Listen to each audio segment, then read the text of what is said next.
2023 September 14 നിയമസഭയിൽ ഭേദഗതി bill പാസ്സാക്കിയത്. ഇത് ഭൂപതിവ് നിയമ ഭേദഗതി. ആ ബിൽ പാസ്സാക്കി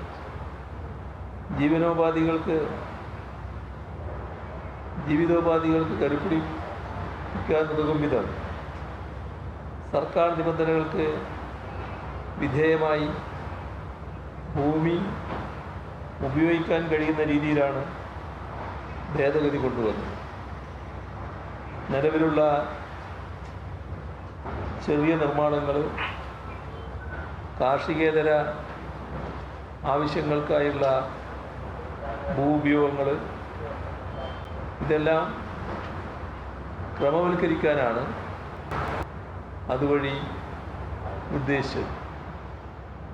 അതിനെ തുടർന്നാണ് 2026 കേരള ഭൂപതിവ് പട്ടയഭൂമി മറ്റാവശ്യങ്ങൾക്കായി ഉപയോഗിക്കുന്നതിന് അനുമതി നൽകൽ ചട്ടങ്ങൾ. ആ ചട്ടങ്ങൾക്ക് മന്ത്രിസഭാ യോഗം അനുമതി നൽകിയത്. ഇപ്പോൾ പുതിയ ചട്ടം വന്നു.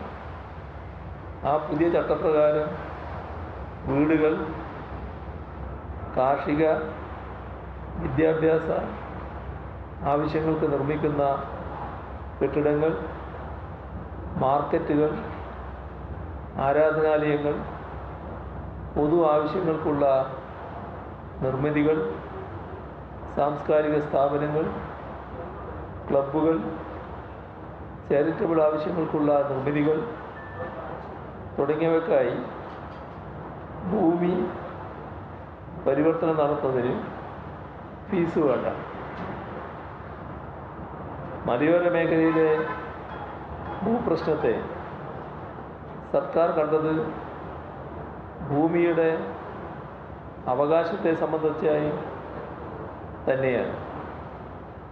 ഭൂപതിവ് ഭേദഗതി ചട്ടങ്ങൾ നിലവിൽ വന്നതോടെ മലയോര ജനത 6 പതിറ്റാണ്ടിലധികമായി അനുഭവിക്കുന്ന ഭൂമി ഉപയോഗം സംബന്ധിച്ച വിവേചനത്തിന് ശാശ്വത പരിഹാരമായിരിക്കുകയാണ്.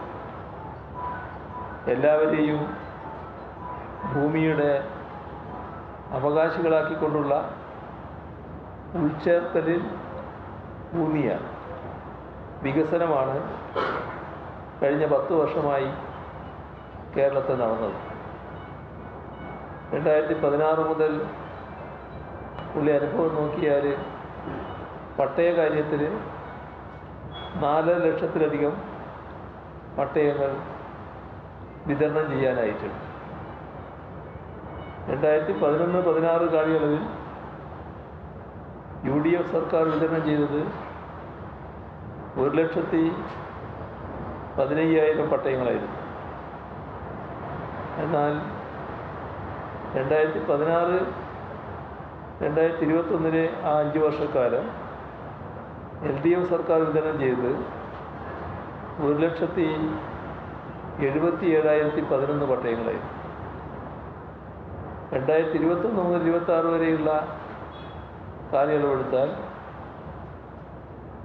2,72,989 പട്ടയങ്ങൾ വിതരണം ചെയ്തു. ഇപ്പോൾ 10 വർഷം ആകെ 2016 മുതൽ 2021 വരെ 4 ലക്ഷം എന്ന വൻ നേട്ടത്തിലേക്കാണ് എത്തിച്ചേർന്നത്.